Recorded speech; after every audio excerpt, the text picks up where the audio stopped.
Top 5 terrifying night shift stories that will keep you awake at 3 a.m. What's up, everyone, and welcome back to the channel. If you're watching this late at night, you might want to turn on some extra lights, because today we're diving into 5 absolutely terrifying real experiences from people working the graveyard shift. These aren't your typical ghost stories. These are encounters that happen to real people just trying to do their jobs when the sun goes down. Before we jump in, make sure to hit that subscribe button and ring the notification bell, because we post spine-chilling content like this every week. And if any of these stories keep you up tonight, well, don't say I didn't warn you. Story number 5, the Hotel Night Auditor.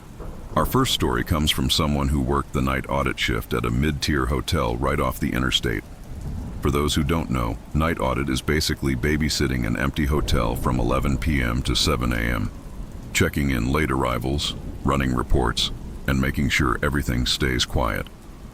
This particular night started like any other. The evening manager handed over the keys around 11:30 and left our storyteller alone with nothing but the hum of the ice machine for company. The lobby was empty, just soft desk lamps and security monitors showing empty hallways. Around 1 a.m., after finishing the initial paperwork, they did their first property walk. Just a quick loop through the lobby, past the breakfast area, down the side hallway past storage, then back. Everything was locked up tight and quiet. The only sound was footsteps on carpet. But when they got back to the desk and started working on spreadsheets, they felt a cold draft. Looking up, they noticed the door leading to the back service hallway was slightly open, just an inch gap. This door was supposed to be locked from the lobby side after the manager left, and they always double-checked it during their walk. They went over and pushed it gently. It swung open into the dimly lit service corridor. "Hello?" they called out. Their voice echoed down the empty hall, but there was nothing. Just the faint smell of laundry detergent and stale air. Figuring housekeeping forgot to pull it shut properly, they pushed it closed firmly, heard the click, and went back to work. But something felt off. The numbers on the spreadsheet started blurring together, and they kept glancing up at the security monitors. That's when they saw it. On monitor 3, showing the long second-floor hallway near the vending machines, a shadow shifted near the far end. Just a flicker of movement in their peripheral vision. They snapped their head toward the monitor. Nothing, just an empty hallway under fluorescent lights. Their hearts stuttered. Could be a trick of the light, a pixel glitch, tired eyes. But the image stuck. That quick, dark shift looked deliberate. Not like a sleepwalking guest. Faster. Annoyed at themselves for being spooked, they grabbed the master key and headed upstairs, avoiding the noisy elevator. The second floor was dead quiet, with heavier air that felt oppressive. They walked slowly toward the vending area, passing closed room doors with "Do Not Disturb" signs hanging still. At the end, near the ice machine and vending alcove, nothing. They even checked the little nook behind the ice machine. Just dust bunnies. "See? Nothing," they told themselves, feeling foolish. But as they headed back toward the stairs, passing room 214, they almost missed it. A thin, dark line on the carpet right in front of the door, a key card. But not one of their standard guest cards. This was a plain, unmarked white key card, like maintenance might use for a master, just lying there perpendicular to the door, like it had been dropped or slid out from underneath. They didn't touch it. No guest leaves a key card like that, and maintenance wouldn't either. Their skin prickled as they quickly scanned the hallway. Silent doors everywhere. They backed up slowly, then practically ran back to the stairs, not stopping until they were behind the front desk partition again. Heart pounding, they stared at the monitors. Hallway 3 was still empty. Room 214's door was off camera. They picked up the phone to call the non-emergency line, and as they dialed, their eyes flicked to the monitor for the first floor hallway, the one leading past the staff office toward the service entrance they'd found open. A figure was walking away from the camera down that hall. Tall, wearing dark clothes, hood up, heading toward the service door. "No one should be there. That area is staff only, especially at night. No one should be in the building besides them and sleeping guests." "Hello? Police? I'm the night auditor at the Starlight Inn on Route 9. I think there's someone unauthorized in the building. I saw them on camera heading to the back service entrance. They stayed on the line, eyes glued to the monitor. The figure reached the service door at the end of the hall. Instead of opening it, they stopped, turned, looked directly up at the security camera. The hood shadowed their face completely, just a dark void. They stood there perfectly still, staring into the lens. Then, slowly, they raised one hand, not a wave. They held up 3 fingers, then closed the fist. Opened it again, 3 fingers. Closed, open, 3. Deliberate, rhythmic, like a slow, silent count or signal. He's just standing there, they whispered into the phone.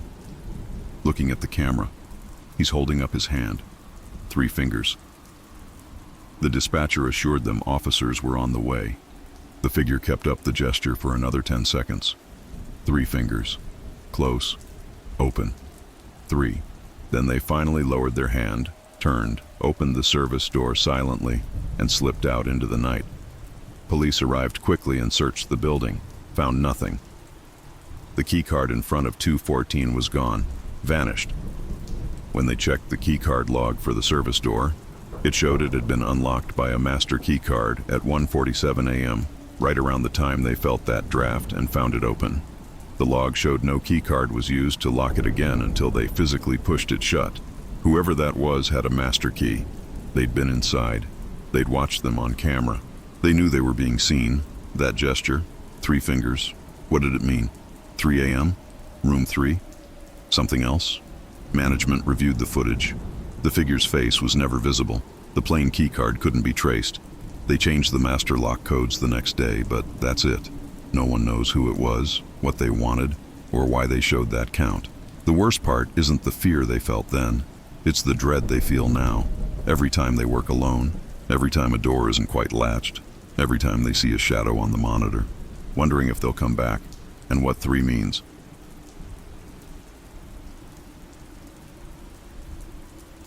Story number 4, the all-night gas station.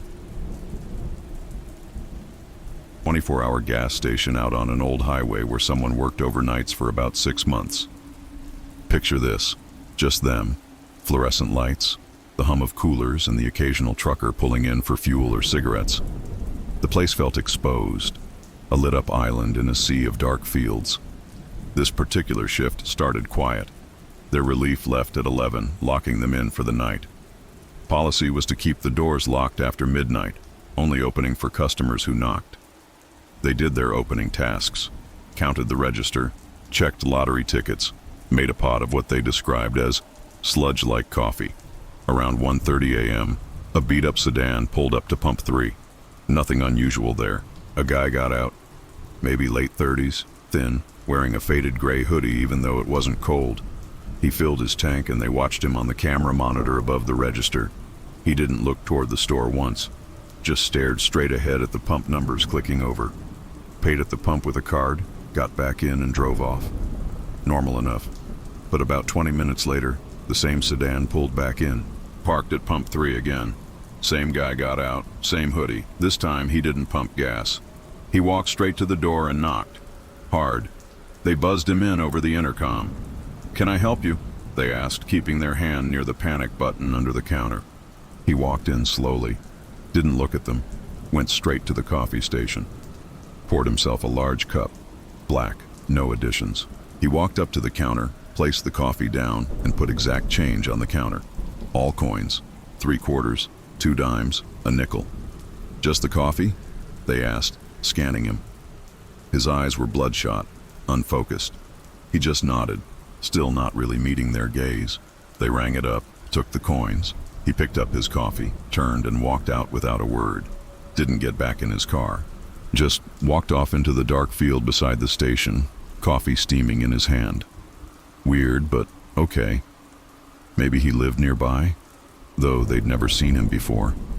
They locked the door again after he disappeared into the darkness and tried to shake it off.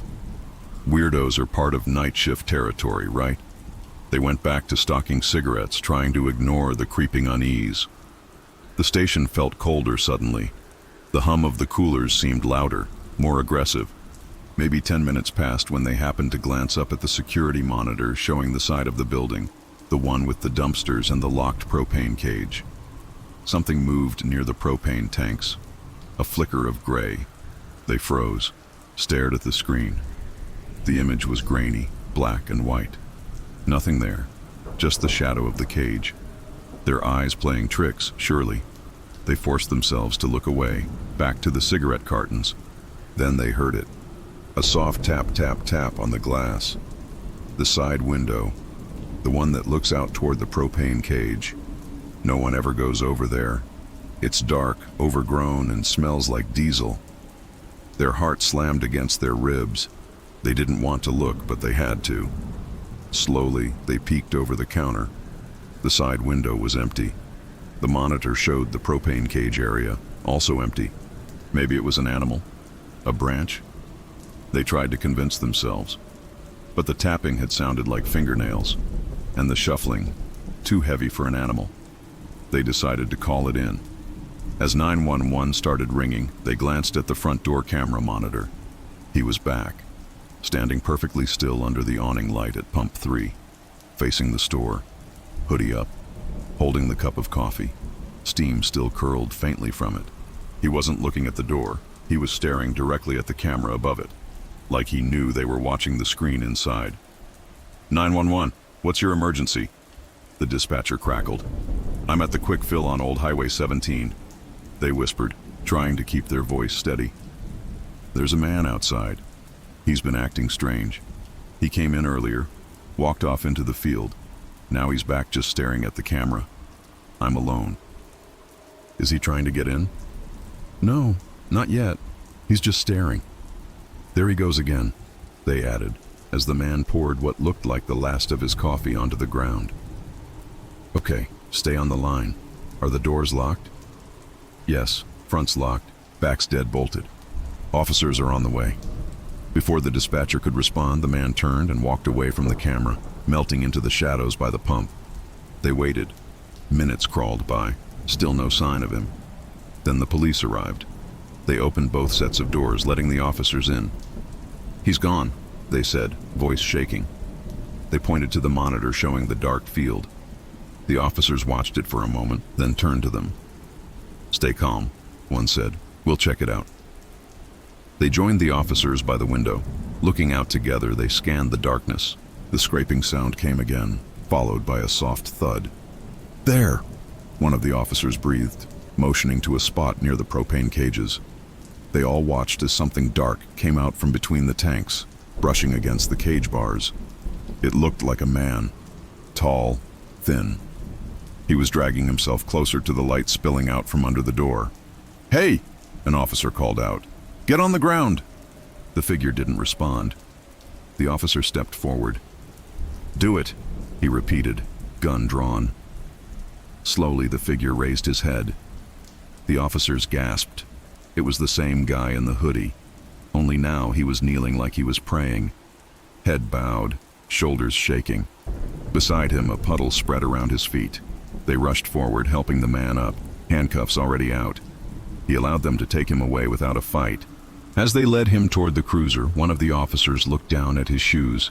They were wet, not from the rain, from the spilled coffee. The stains had soaked through the fabric and pulled at the threads. A closer inspection revealed an even clearer pattern on the soles. Tread that matched the impression left in the soft concrete by the pump that read 3. When questioned, the man in the hoodie gave his name, but no other answers. Couldn't say why he was there, what he'd been doing, how long he'd been walking in the field. He just stared blankly ahead, eyes distant. The officers found his car abandoned 50 miles away the next morning, wiped clean. The coins in his pocket, common dates, untraceable. They never found him. The coffee pouring, the staring, the disappearing act. Working that shift after that became impossible. Every shadow near the propane tanks, every flicker on the monitor, every time the coffee pot hissed, they'd freeze waiting for the tap, tap, tap, knowing he knew where the cameras were, knowing he'd been right outside that window, close enough to touch the glass. They quit a week later. Sometimes driving down that old highway at night, They still glance at that empty propane cage and wonder where he poured his next cup. Story number 3, the museum night janitor. Let's shift gears to story number 3, which takes place in what should be a quiet, educational environment, a regional history museum. Our storyteller worked as the overnight janitor there for about 8 months, mostly vacuuming exhibit halls, cleaning restrooms, and polishing glass cases in a massive, echoing building filled with old mannequins, taxidermied animals, and dusty artifacts.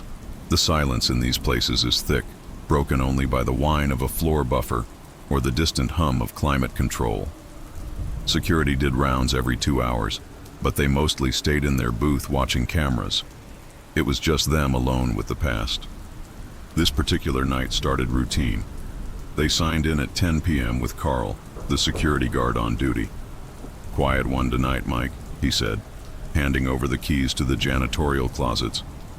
"Just you, me, and the ghosts." He chuckled. Our storyteller didn't find it funny. The place already gave them the creeps. Carl retreated to the security office, a tiny room full of flickering monitors near the main entrance. They started in the west wing. Pioneer life. Log cabins, covered wagons, mannequins with blank stares holding replica tools. While polishing the glass on a case holding antique rifles, they felt it, a cold spot, like walking through an invisible wall of chilled air right near the general store diorama. The museum was always climate controlled, steady at 68 degrees. This felt like 60, sharp. They shivered, rubbed their arms, and checked the nearby thermostat. 68 degrees, glowing green. Weird, but old buildings have drafts, right? An hour later, they were emptying trash cans in the Natural Wonders room. Stuffed bears, mountain lions frozen mid-snarl. That's when they heard it. A faint sound like paper rustling, coming from the Egyptian tomb exhibit next door. Not the usual settling groan of the building. This was deliberate, like someone slowly turning a page. Policy said report anything unusual to security. They keyed their radio. "Carl, you doing rounds in Egypt?" Static crackle, then Carl's bored voice. "Negative, Mike. Feet up in the booth. Why?" "Heard something, like paper rustling. Probably the ventilation kicking on weird over there, or a mouse. Place is old. Let me know if it's a big mouse." Another chuckle. "Yeah, probably." They clicked off, unconvinced. It hadn't sounded like vents or mice. It sounded careful.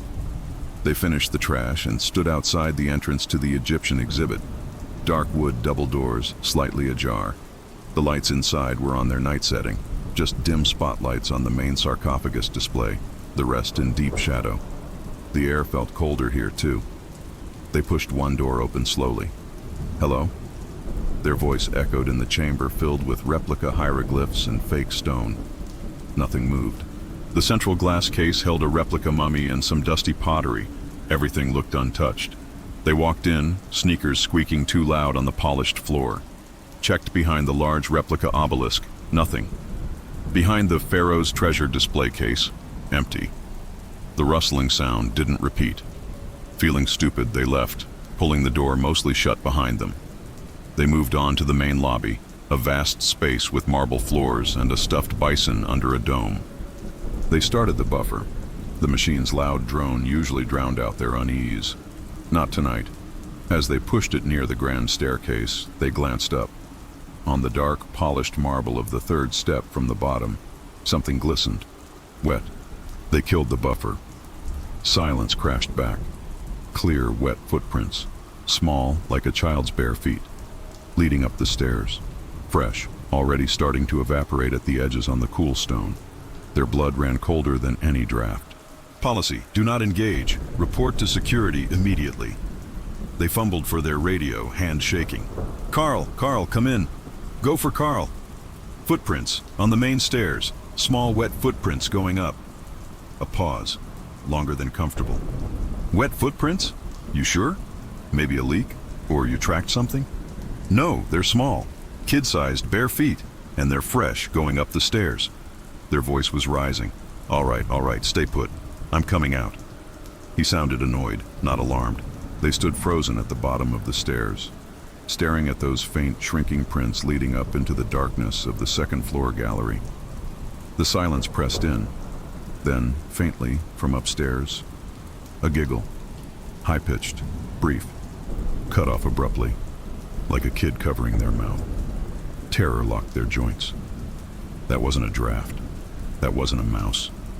That wasn't pipes.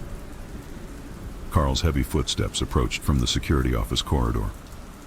"All right, Mike, show me these."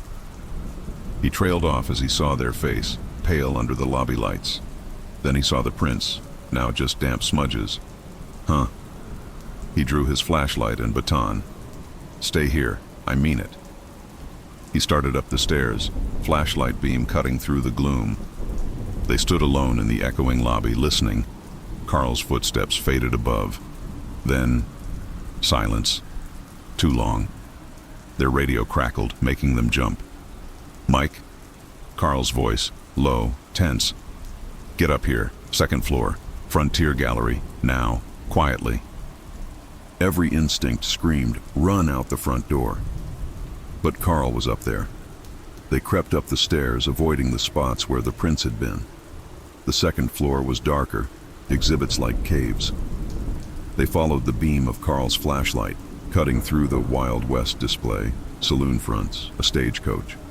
Carl was standing rigid near a diorama labeled Mining Camp, his flashlight pointed inside. They reached him. He didn't look at them, just nodded toward the display. It depicted a mine shaft entrance, fake rock walls, mannequin miners. Carl's beam was fixed on one miner mannequin near the back. It wore dusty overalls, a hat, held a pickaxe, and was turned completely around, facing the back wall, its back to the viewer. "That wasn't like that before," Carl whispered, his voice tight. "I checked this gallery at 11. All miners were facing out." He slowly panned the light across the floor of the diorama. The thick layer of fake dust coating everything was undisturbed, except for two small, bare footprints, clear as day, leading from the fake mine entrance directly to the turned-around mannequin and stopping right behind it. No prints leading away. They both stared at the mannequin's stiff, denim-covered back. The flashlight beam trembled slightly in Carl's hand. The air around the diorama felt like ice. "We're leaving," Carl breathed. "Now, back to back, to the stairs. Go." They moved slowly, spines prickling, feeling unseen eyes boring into their backs from the dark galleries. They didn't run until they hit the lobby, then bolted out the main doors Carl unlocked with fumbling hands. They stood panting in the cold night air, the silent museum looming behind them like a tomb. Police found nothing, no intruder, no leak. The small footprints in the diorama dust were photographed but vanished before they could be cast. The museum director dismissed it as a prank by local kids, despite no entry points found compromised and undisturbed dust everywhere else. Carl quit the next week. Our storyteller lasted 2 more shifts. They couldn't shake it. The cold spots, the rustling like old papyrus, the wet footprints on dry marble, the giggle. That mannequin turned around, hiding something behind it, or hiding from something, and those footprints stopping right there in the dust, like whatever made them stepped into the mannequin or simply vanished. They still can't walk into a museum after dark without feeling that same unnatural chill. Story number 2, the water treatment plant. Our second story takes us underground, to the municipal water treatment plant where someone took over the overnight shift after a co-worker quit. They told themselves it was easy money. Just monitor controls, log readings, check equipment. The shift ran midnight to 6 a.m. and most nights felt routine. Humming pumps, dripping pipes, faint electric buzz. But as they learned, familiarity breeds complacency, and complacency leaves room for dread. This particular Tuesday began like any other. They arrived at 11:50 p.m., signed in at the control room. Fluorescent lights buzzed overhead, flickering occasionally. They glanced at monitors, gauges steady, alarms silent. They sipped lukewarm coffee and noted the date and time in the logbook. Outside the windows, corridors lay in darkness, concrete walls swallowing light. Around midnight, they did the first walkthrough, past the clarifier basin, metal catwalk groaning underfoot. They shone their flashlight on valves, checked seals for leaks. Everything seemed normal, yet the beam revealed peeling paint and damp stains. The place wore its history in rust and cracks. Back at the console, they updated logs and turned on a handheld radio scanner. Faint chatter, mostly static. They leaned back, rubbed their eyes, fighting fatigue. They almost nodded off when a distant thud echoed from the deep tunnels. They froze, listened. Only the steady hum returned. They told themselves it was a valve cycling or settling metal, but unease lingered. Shortly after, the camera feed flickered in one hallway. On screen, a corridor to chemical storage looked dimmer. Lights pulsed rhythmically, as if someone was switching them. They toggled views. The feed glitched before recovering. They blamed old wiring and moved on, fingers tight on their flashlight. At 2:30 a.m., they noticed minor pressure fluctuations in the sensor logs. Not enough to trigger an alarm, but odd. They traced the data, started around 1:45 a.m., small dips intermittently. They made a mental note to watch it. Moments later, a loud clang rattled through the plant. Metal striking metal somewhere below. They grabbed their flashlight and headed toward the sound. The corridor narrowed, shadows pooling. They passed a side door that should have been locked. Tonight it was ajar. That door led to maintenance tunnels, a restricted area. They paused, pressed their ear to the door. Silence except for a distant echo. They pushed it closed. The latch felt loose, as if it had been forced before. As they turned away, movement at the corridor's end caught their eye. A shape darted behind a support column. They flashed their light. Empty hallway. "Hello, anyone there?" they called out. Only echoes returned. The plant felt vast and empty, yet someone unseen was roaming its corridors. When they returned to the control room, they monitored cameras obsessively. In the sludge area, feed flickered again. On screen, a faint outline crouched behind tanks, then vanished. They replayed it. Static, obscured detail. They forced themselves to believe it was a glitch or light reflection, but dread settled deep. At 3:45 a.m., they prepared to inspect the valve house outside. They donned their jacket. The night air was cold and damp. They locked the control room behind them, flashlight in hand. Walking the perimeter, they swept the beam across piping and walls. They paused at the valve house door, normally locked electronically. Tonight it stood slightly open. They approached. The door creaked. Inside, instruments hummed under flickering light. Fresh, muddy footprints led toward the inner door, then stopped. They pressed their ear to it, faint scraping behind the panel. They flashed their light. Nothing obvious, but the floor grate had shifted, as if disturbed. They debated protocol. Tunnels were off limits to solo workers, but the pressure dips and odd sounds spurred fear that someone was tampering with systems. They retrieved their keycard and descended narrow stairs into the tunnels. The air was stale, damp walls closing in. They followed a map on their phone toward the sludge tank area where the logs had fluctuated. Footsteps echoed behind them, light, cautious.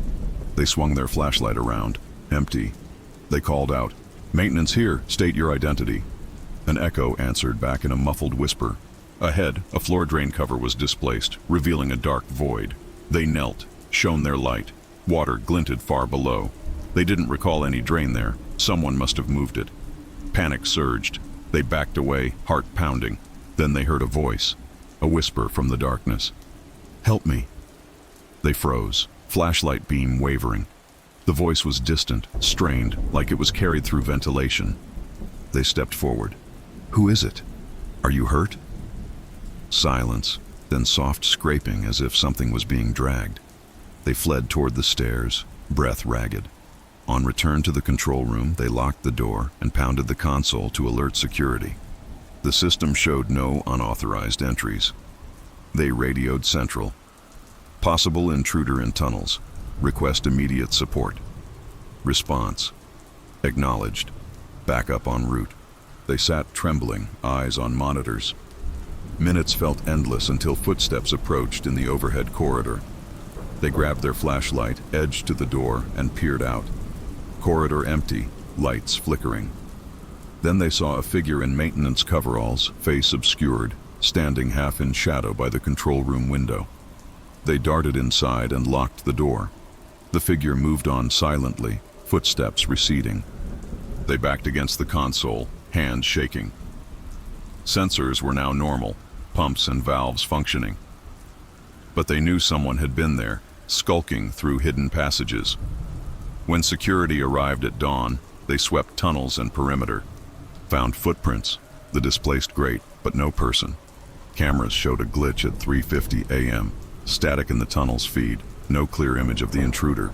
Evidence was inconclusive. Management dismissed it as a prank or wildlife interference. That day they handed in their notice.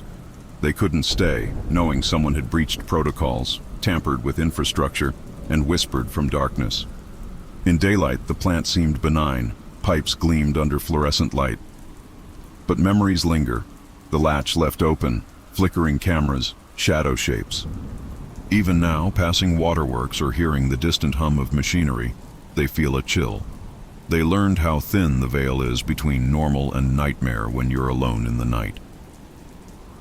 Story number 1. The Lighthouse Keeper. And now, our number 1 story takes us to a lighthouse perched on a cliff's edge, where someone accepted a seasonal caretaker role despite hearing whispers from locals about past keepers who had vanished. They told themselves it was just folklore, routine maintenance work. Check the beacon, log weather, keep the generator running. The shift ran dusk to dawn, often alone through tempestuous nights.